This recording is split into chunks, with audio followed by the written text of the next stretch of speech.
It was one of the most brutal, most sinister battles in military history. The Battle of Verdun. One general's attempt to defeat another with a calculated campaign of wholesale slaughter. A battle which raged for almost a year and placed an entire city under siege. A battle which proved to be a turning point in World War I and shaped the destiny of a nation. In 1916, this was France's Stalingrad. As a general, I'm going to examine how this clash of armies turned into total war.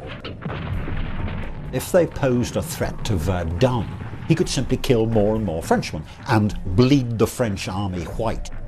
And I'll discover, too, why the greatest battle the French ever fought would lead to the bloodiest day in British military history.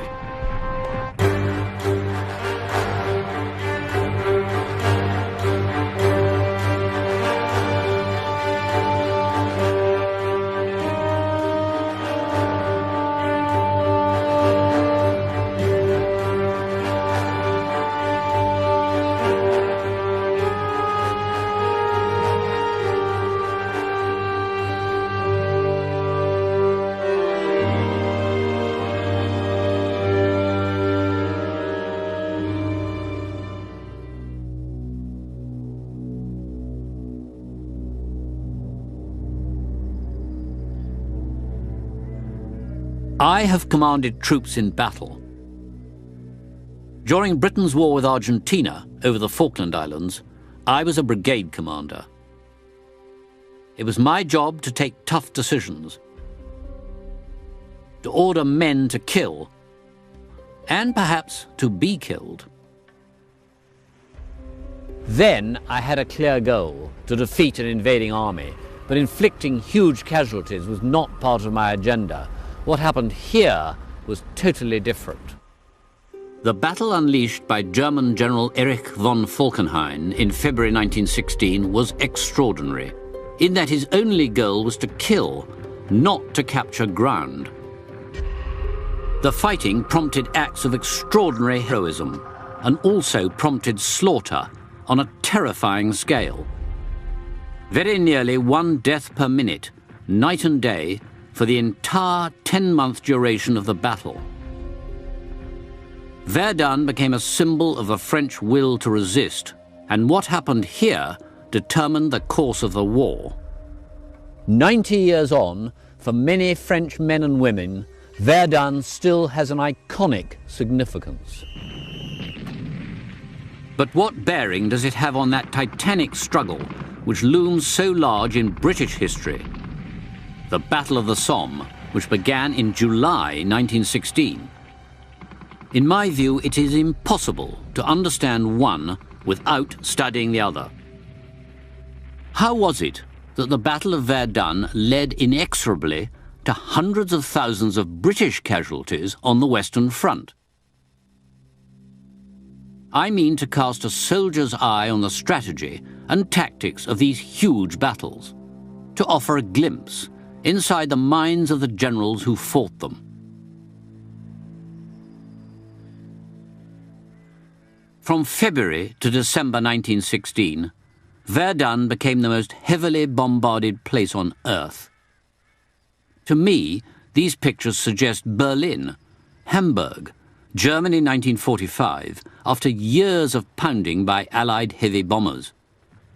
But this destruction wasn't the result of aerial bombing.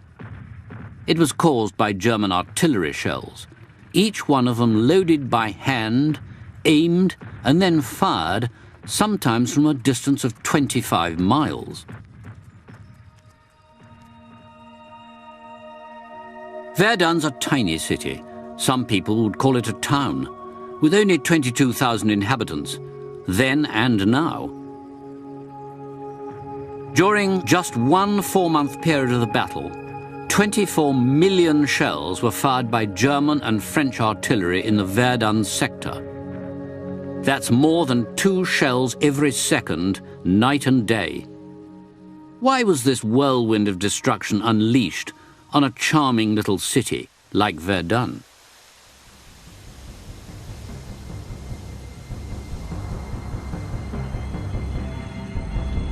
By 1916, all hopes of a quick victory for Germany and her allies had been dashed. The armies that had charged through Belgium and much of France in 1914 had been repulsed, and the Western Front had now experienced 12 months of stalemate, trench warfare. The German Kaiser, Wilhelm II, had expected to be in Paris long before this.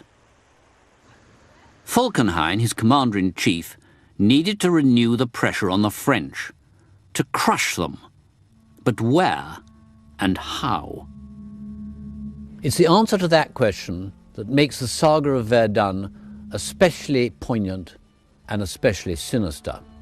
Von Falkenhayn planned to fight a battle of attrition, slaughter on a massive scale. His aim, he said, was to bleed France white. But why here? Why Verdun?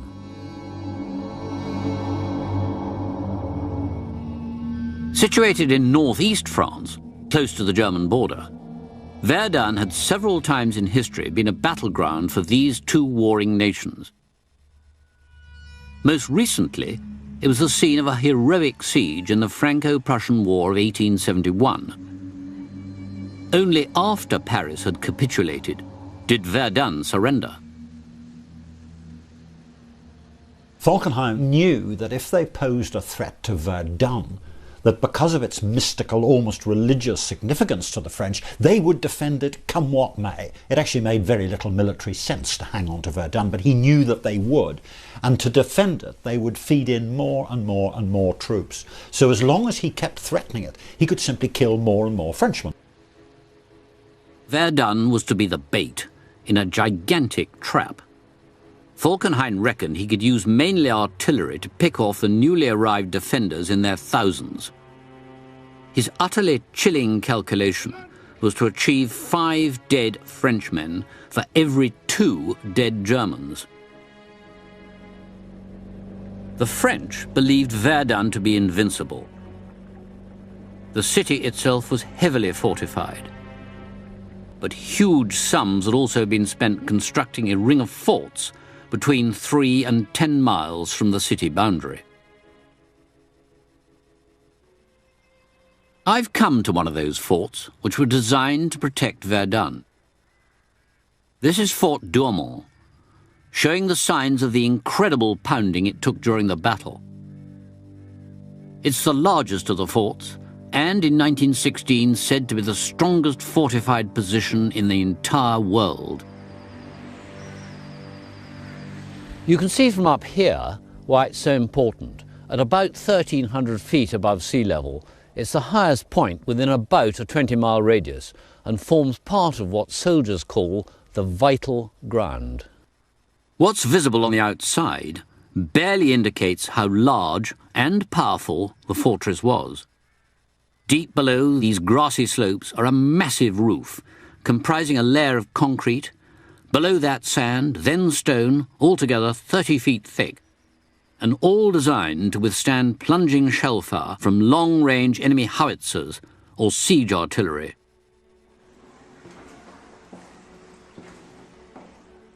Inside, Douaumont was like a small town, with a maze of stone galleries leading to barrack rooms where the garrison of roughly 500 soldiers slept, alongside storerooms for food and ammunition. Guns bristled from every angle. This, the 75mm medium-range weapon. Construction began in 1885 and went on right up until 1913, costing 6 million gold francs, 245 million pounds today. A sum which would have paid the wages of 300,000 French soldiers for a year. Douaumont was a source of huge national pride. The defences of the fort were essentially an outer ring of barbed wire, inside which there was a deep ditch. Once you got into the ditch, you would be brought under fire from machine guns.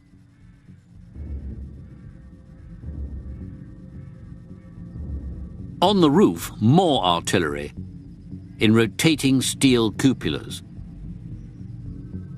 Their task was not to defend this fort, but to fire on other forts in the vicinity in the same way as their job was to fire on this fort when it was attacked, and they were all, as we soldiers would call it, mutually supporting.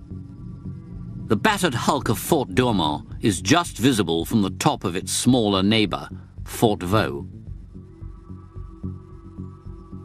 The French people believed these forts formed an impregnable wall of concrete and steel. That's what they believed.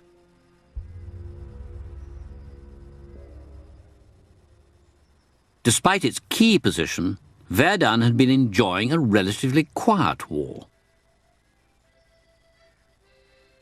Life inside the forts was much safer and much more comfortable than huddling in a muddy trench further up the Western Front. Guarding Verdun was a cushy number, often a posting for second-rate troops. Some French officers worried that Verdun was a weak spot, and the Germans were about to test that view. The attack would be codenamed Operation Gericht. Gericht means place of trial or judgment. Verdun was to be the critical trial of strength. The French had built outer defences, strong points and bunkers in the heavily wooded country leading down to the Meuse. They would be the Germans' first targets. As a general, I want to achieve an element of surprise, but how am I going to secretly assemble the vast quantity of weapons and ammunition that I'm going to need? The materiel ordered for the assault on Verdun was on a huge scale.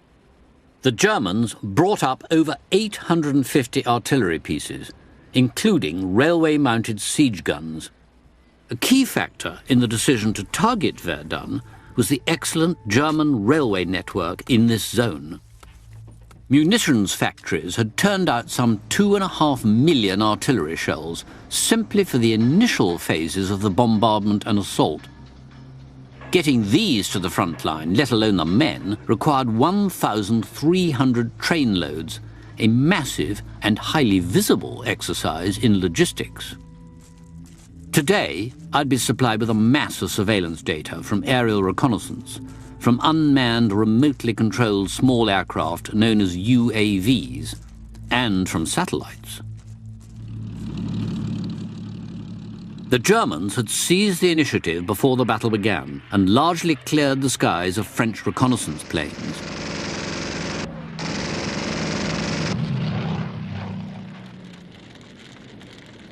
The French are getting very few indications of what's going on. The Germans were pretty careful not to let anyone go backwards and forwards between their lines and the French, so the French weren't getting anything from the agents in place. And then there was what we now call SIGINT, signals intelligence, in other words, listening to what the enemy is saying on the radio and on the telephone. Now, they weren't able to intercept the Germans' telephone communications because they were running back to army headquarters and then back to Berlin. Now, the Germans did have radios, but there were very few of them. They weren't portable. They were huge, great things, usually at corps headquarters. So there was nothing like the traffic that you'd expect now. In fact, the first warning that the Germans were going to attack at Verdun was picked up by the British Royal Naval Attaché at a cocktail party in Oslo. The Verdun garrison had no inkling of the storm that was about to break. One has to admire the way the Germans achieved almost complete tactical surprise. Everything had been meticulously planned. The first attack required 72 battalions, that's 72,000 men. They were infiltrated by night and housed in over 100 underground bunkers called Stollen here in the forest.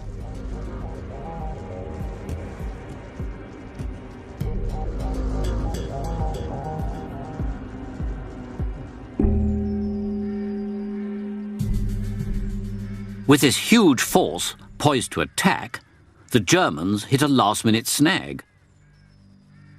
The weather had been poor in early February. In fact, the start date for Operation Gericht was postponed 3 times because of it. Good visibility was vital for the artillery. Today, my artillery commander would punch in some map coordinates and the multi-launch rocket systems would hit the targets with the first round.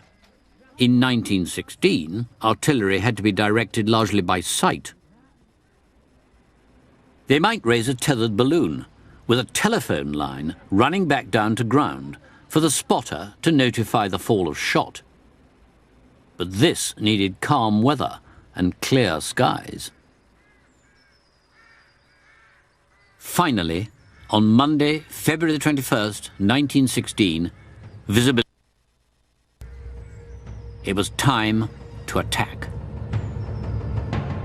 Although on nothing like this scale, I've been in the same position as a young officer approaching 0 hour. And then you wonder, are you going to let the side down? Are you going to come out of this alive? I've known what it is to be a commander, too, waiting for the battle to begin. The success or failure of my country's plans may hang on the outcome. It is a nerve-wracking moment.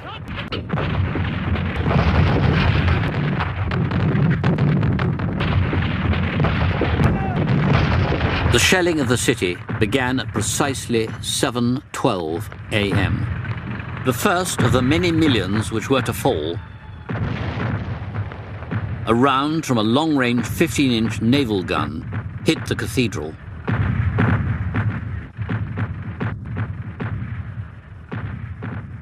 In the propaganda of the time, it was put down to what the British called German frightfulness, but was probably a shot aimed at one of the bridges that went astray.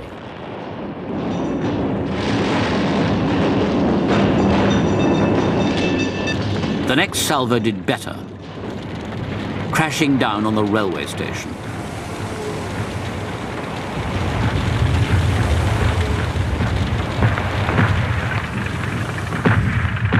For the defending troops 10 miles north of Verdun city, the artillery barrage directed their way must have been utterly terrifying. The Germans called it Trommelfeuer, or drumfire, a continuous crash as one shell after another plummeted down or burst in the air, spreading shrapnel in all directions.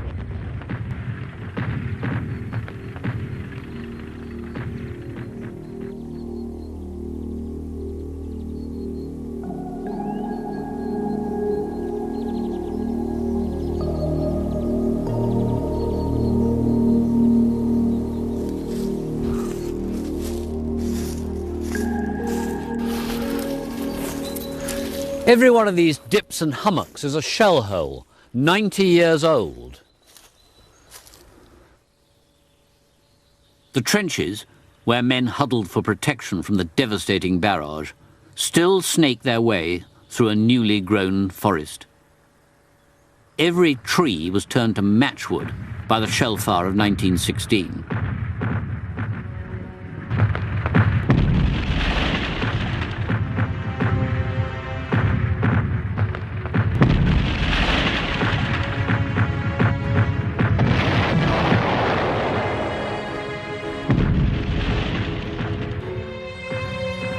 Once the barrage lifted, at 4 p.m., the German assault troops began to swarm forward on a 19-mile front.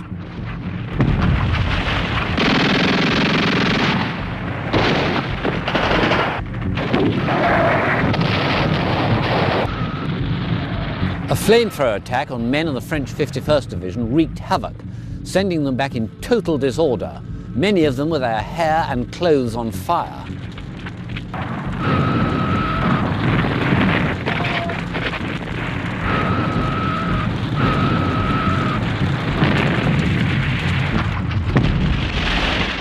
Could anyone stem this tidal wave of German infantry? Here, in what's known as the Bois de Corps, an especially fiery character stood in their way, and this is his command post. Émile Drian was something of a Winston Churchill figure, in that he was half politician, half military man, and a popular writer too. Drian was an elected deputy in the French Parliament. On the outbreak of war, approaching 60, he re-enlisted as a lieutenant colonel. He complained loud and often that Verdun was a disaster waiting to happen, which infuriated the army brass. But now Drion's warnings were being borne out, and he was right here in the front line, commanding 2 battalions of chasseurs, or light infantry.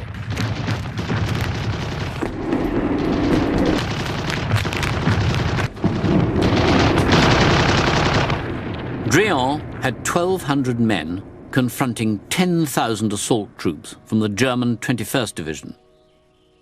He'd gone to help one of his wounded men when a machine gun bullet hit him in the forehead, killing him outright.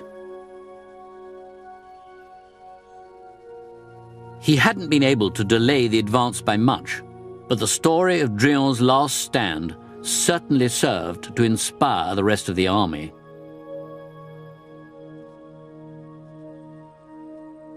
The material effect of our bombardment had been rather below our expectations. The moral effect, however, was immense. Everywhere the infantry encountered only slight resistance. Thus the verdict on the first day of the attack from the German general on the spot, the Kaiser's son, Crown Prince Wilhelm. The eldest of the Kaiser's 5 sons, the prince was 33 years old and didn't look very soldierly. All through the war he was painted as a figure of fun, dubbed Little Willie. But his military record belied his appearance. The prince had commanded the Fifth Army since August 1914, and commanded it well. As the battle unfolded, Little Willie's instincts turned out to be better than those of the higher commanders. He realised that to say to soldiers, I want you to attack something and threaten it, but not to actually capture it, risk your life, might well get killed, but I don't actually want you to take that objective, then it's actually very difficult to say to a soldier. It's a very difficult thing to do anyway. And his orders to his army talked about capturing Verdun. Now, of course, from Falkenhayn's point of view, he didn't want to capture Verdun, because if he did, the whole point of the operation, sucking in more and more French troops and killing them, would go out the window. So right from the beginning, you've got this dichotomy between the two. The man who's actually got to do the job, and the commander-in-chief who doesn't want Verdun to be actually captured. Squabbles in the German high command weren't known, and were of little consequence right now for the embattled French, fighting for their lives to hold back the advancing waves. Defensive outposts were being overrun, and the citizens were desperate to escape the city as the Germans surged forward towards Verdun's ring of fortresses. The task of holding them back was assigned to this man, General Henri-Philippe Pétain. Pétain at 59 was no firebrand, more a safe pair of hands. He was an infantry officer, but understood the value of artillery firepower. With a reputation also as a logistics wizard, he seemed a good choice to manage a long, drawn-out defensive battle. Pétain drove through the night from Paris to here, Souilly, where he set up his headquarters in the town hall. On the first day of his appointment, February the 25th, came an event that elevated this battle into a matter of national importance for France, triggered by something almost farcical at Fort Dormont. Capturing the fort was the key to Falkenhayn's secret plan. If my true strategy is to draw the French into a position in which they can be annihilated, I have to capture the vital ground and threaten to make the city untenable. In the early assault, the fort had been hit several times, but still presented a major obstacle. Or so the Germans believed. These mighty-looking forts were pretty well defenceless. The French had concluded from what had happened in 1914 that forts actually weren't any use anymore. The Belgian forts and some of their own frontier forts had either been bypassed or shelled into submission, and that's why they started to denude their forts of guns, and indeed the big guns were taken out of them before the Verdun offensive had started. Dormont, which had been the strongest fort in the world, was no longer so. It was really just a pile of concrete with some not terribly effective guns. What the Germans didn't realise was that instead of the regular garrison of 500 men, there were just 58 territorials, older soldiers recalled for local duty, and a warrant officer. Instead of manning what defences were left, most of them were sheltering deep in the bowels of the fortress. 9 pioneers of the 24th Brandenburg Regiment, led by Sergeant Kuntz, crept close up to the fortress, confused as to why no one was shooting at them. Chancing their luck even further, they spotted an open gun port. The sergeant ordered his men to form a human pyramid. Kuntz climbed up and squeezed inside.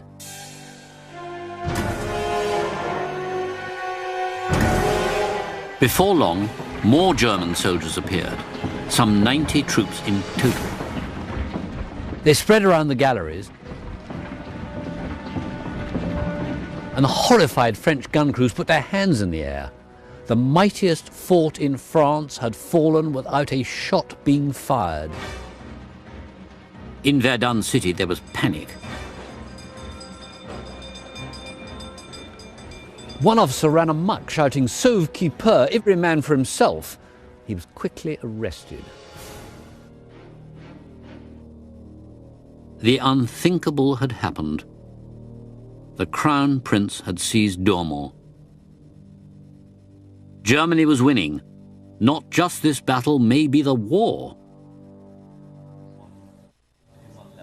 A local historian who studied this battle, Ingrid Ferrand, is herself German. Could you tell us what the reaction was in Germany to the capture of this great fort? Oh, the reaction in Germany, you can imagine. All the newspapers were full. The Grand Fortress, Duomo was taken. And the children, they had no school, and there was bank holidays for everybody, and all the bells were ringing. Everybody thought the war will be over. Of course, it was as well a matter of propaganda. But it was as well very good for the German soldiers. You have to think, they were not in their own country. They had no barracks, they had no hospital, no ammunition dump. And a big fortress like this, it can be useful, of course. Pétain had a crisis on his hands. But in tactical terms, the Germans had made a glaring error. That was to attack just on the east or right bank of the Meuse, rather than on both banks at the same time. What I would do is quickly get my own artillery into place here and pound the German flanks as they push forward to the city. That is precisely what Pétain now did. It was what the Americans might call a turkey shoot. The French artillery now firing at clearly visible targets. Even their ancient 155mm guns were called into play and wreaked terrible havoc. The body count was not stacking up, quite as Falkenhayn hoped. After 6 weeks fighting at the end of March, French casualties were 88,000 and the Germans 82,000. It appears that our losses are more terrible than I understood. I have just met Ludwig Heller, my comrade in the 29th. He is in charge of the burial parties and gives me terrible news. A Feldwebel, or sergeant major, with the German 243rd Regiment, Karl Gartner, had written a long and detailed letter describing conditions during the assault. He was expecting that a friend about to go on leave would deliver it in person to his mother. Instead, Gartner was captured, and the letter too. We have been badly informed by our officers. We are just maintaining our positions on the ground we have won after fearful losses. And we must give up all hope of taking Verdun. So despite their early success, were the Germans now running into trouble? How well equipped were the Crown Prince's men? The uniform here is typical of a soldier of 1916. It has ammunition pouches made of leather. It takes total 90 rounds, there's not many. The rifle is the Gavin 1898 and it takes 5 rounds in the magazine, not 10 rounds as in a British weapon. And on the head he's wearing the Pickelhaube, which is really a parade helmet with a cover over it. It really doesn't provide any protection, but during the Battle of Verdun you actually get to have this thing, which is the Stahlhelm, the steel helmet, which is an incredibly distinctive German item which we all recognise now. It's a very good helmet, isn't it? It is. Actually, better than either the French or British helmet. Yeah, far superior. Everything else is old-fashioned, there's lots of leather in it, and there were even problems where the nice shiny belt buckle, which was nice for parade wear, had to be painted so it wouldn't glint and give the soldier's position away. It's not the most modern set of uniform or weapons in action, and although we tend to imagine today sort of fondly that the German army is highly efficient and superb, they have lots and lots of problems, which means they are not as effective as they might have been. For their part, the French also had some modernising to do. Logistics is the lifeblood of war.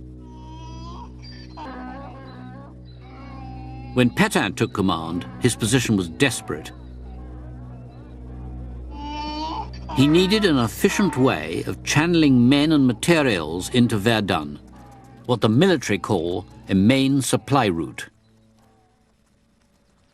The most famous stretch of road in the whole of France snakes for 40 miles towards Verdun. Every kilometre there's a stone marker with a helmet on it, telling us that this is the Voie Sacrée, the sacred way.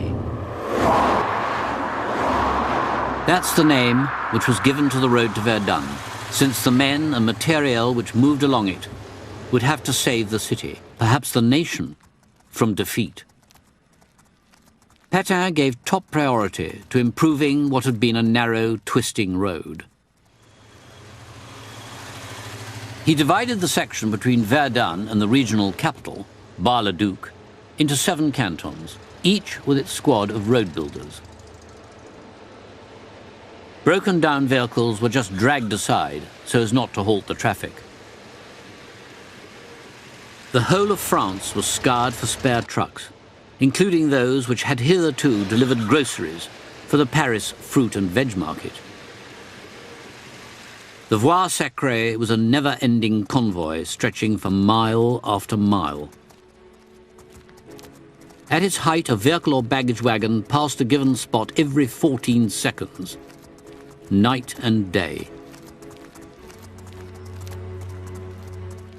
The French were pulling in troops from wherever they could.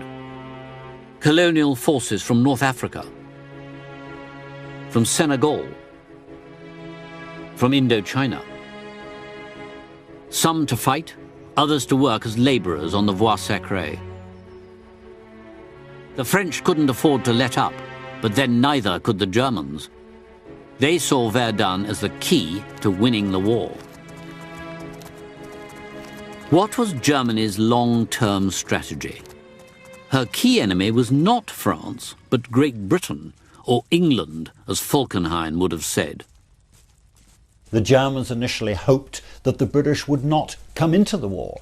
Not because of the British Army, which was tiny and so far really wasn't having much effect on the Western Front, but because of the Royal Navy, which was stopping the Germans importing things that they needed, foodstuffs and raw materials, and of course because of Britain's pocket. Britain was the richest country in the coalition against it. Britain was the richest country in the world. Britain was making loans to the French, most of which weren't being paid back. And as far as the Germans could see, it was British money that was keeping the coalition against them going, and the Royal Navy that was eventually going to strangle them. Falkenhayn reasoned that he could, as he put it, remove the strongest sword from Britain's hand by knocking out the French. It was to prevent that happening that the British would fight their most costly and controversial battle of the war, the Battle of the Somme. At a summit of Allied leaders in December 1915, Britain had agreed to take part in a major combined Anglo-French offensive set for August 1916. Planning was barely underway when the Germans unleashed their ferocious assault on Verdun. Now, instead of supplying 40 divisions for the Battle of the Somme, French Commander-in-Chief Joseph Joffre, made it clear he could only spare 5. As the Verdun battle goes on, Verdun is the focus of the whole of the French army on the Western Front. Everything else that they do is effectively closed down. They go on the defensive. On the Somme, Britain's army of raw recruits would have to bear the brunt of the fighting. And what's more, August would be too late, because the Battle of Verdun was nearing crisis point.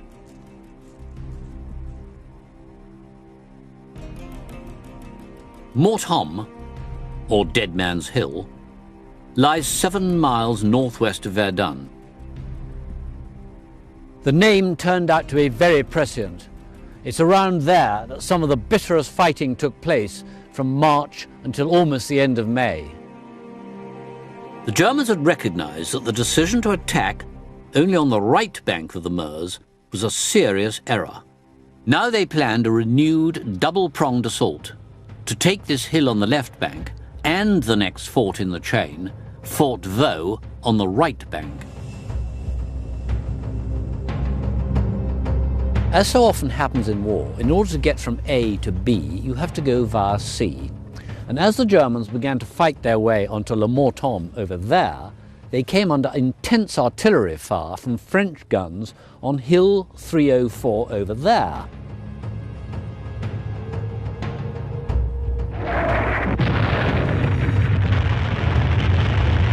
And so a ferocious struggle now began for Hill 304, with 7 German divisions ordered to take the summit.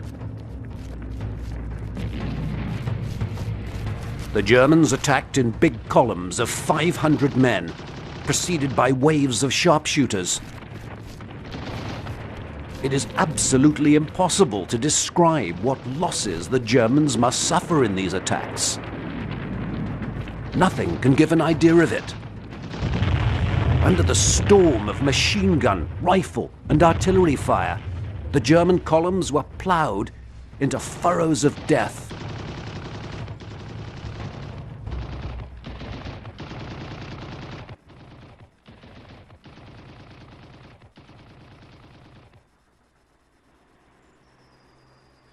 It was during this fight that another of the legendary incidents of the Battle of Verdun occurred, suggesting that sometimes at least the pen is as mighty as the sword.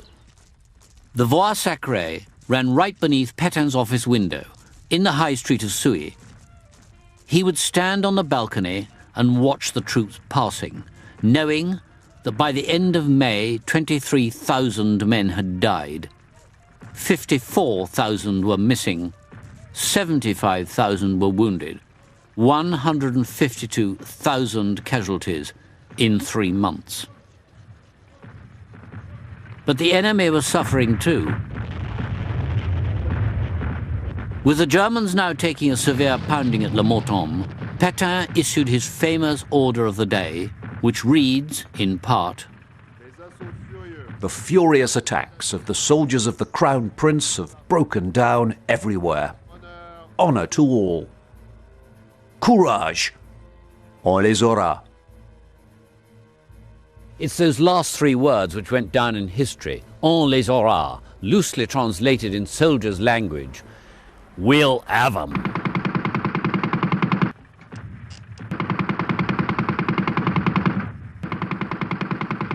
The ferocity of the fighting is something that even I find hard to imagine.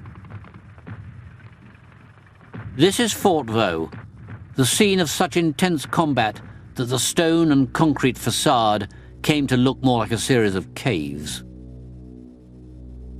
Vaux was the next strong point on the Germans' hit list. But in early summer, it was still in French hands. After the shame of Fort d'Ormont, the French decided to hang on to their remaining forts at all costs. But would anyone volunteer to take command in what was practically a suicide mission? HQ said a wounded officer would do, since he'd almost certainly be killed or captured. And so it was that 49-year-old, 3 times wounded, Major Raynal hobbled forward to take on this task. Initially, Reynal had 600 men under his command, armed with rifles, machine guns and grenades. They knew it was only a matter of time before the Germans burst into the fort, and so built barricades in the tunnels themselves.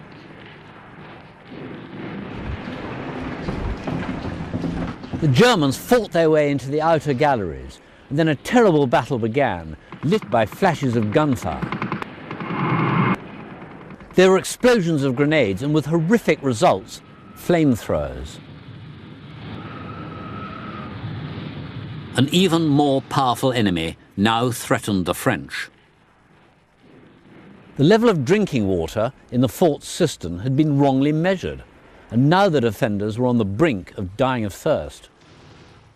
They licked moisture from the stone walls. Some even drank their own urine. They'd held back the German Sixth Army for a week, but were now completely cut off, only able to communicate by carrier pigeon. Reynal sent off his last bird with a message outlining his desperate plight to his area commander at the citadel of Verdun. The pigeon, named Valiant, itself fell dead and was awarded the Légion d'honneur. Reynal, like the pigeon, had done all he could. With the few surviving troops, he finally surrendered. One of the survivors, he is dead now as well, Mr. Viviers, he told us, you know, when we came out of the fort, we were mad, so we were thirsty, you know, and we saw the shell holes full of water.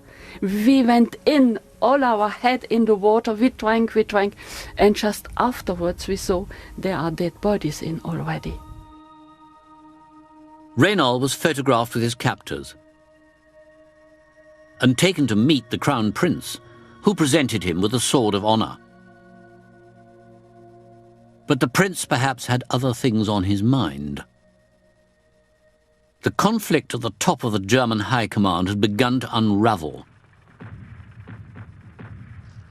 Although after 4 months' combat the French were battle-weary, they were still fighting. Pétain, when he takes over, realises that for morale you've got to rotate men. You mustn't leave them in there forever when they cannot possibly see an end to it. You must rotate them. So he begins moving divisions into Verdun and out again. Now, from the German point of view, because of this dichotomy between Falkenhayn, who doesn't want Verdun to be captured, and Crown Prince William, who does, Falkenhayn is keeping him starved of troops, and therefore he's not able to rotate to anything like the same extent that the French can. This falling out at the top proved critical. The German tide of victory was about to reach its high watermark.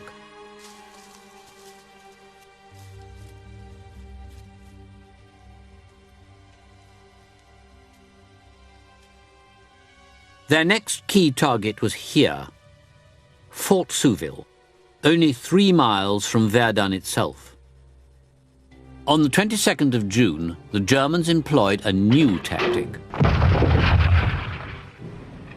Shells falling on French artillery positions exploded, not with a bang, but with a pop, followed by a pungent smell.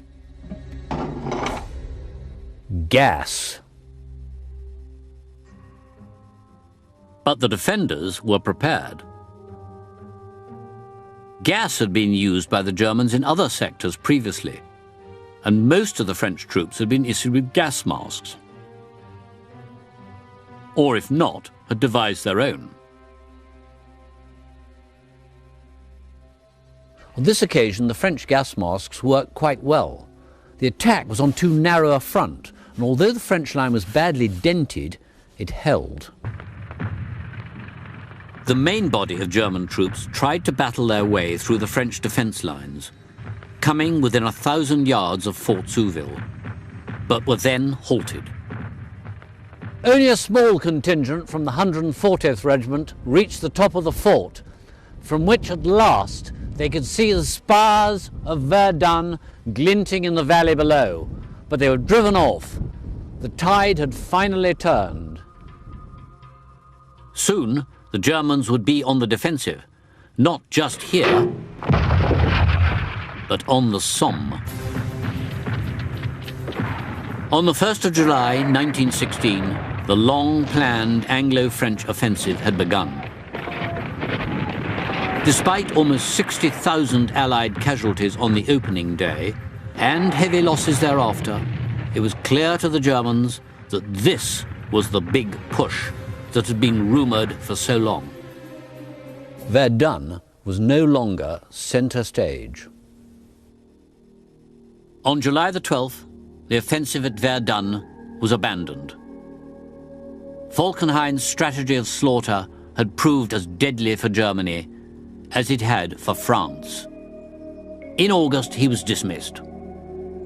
His successor, Paul von Hindenburg. The Kaiser's instructions now were to find the least costly way of shutting down the Verdun front. But just as the Germans were forced to withdraw troops to meet the new crisis on the Somme, the French were gathering a powerful army to hit those left behind at Verdun. Now began the period the French called their revanche, revenge.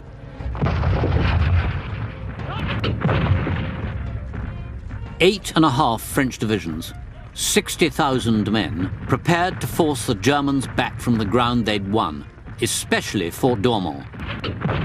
The French had now called up 650 guns, including railway guns, well behind the lines. On October the 23rd, a giant shell plunged through the 8-foot-thick concrete roof of Fort Douaumont, killing 50 Germans in the sickbay. Another devastated a barrack room. The fort filled with poisonous fumes, and the garrison commander gave the order to abandon. Within 24 hours, Fort Douaumont was back in French hands. Fort Vaux, the scene of Major Raynal's last stand, was retaken a few days later. The French had seized back ground that the Germans had fought for 4.5 months to win. The final French assault took place in December. The Germans were pushed back almost to the line they'd started from 10 months earlier. They surrendered in droves. Defeated and demoralized, 11,000 were taken prisoner and paraded through the city they'd pounded so mercilessly. The Battle of Verdun was over. But what had it achieved? And what had it cost? The French suffered 362,000 casualties, over 160,000 killed or missing.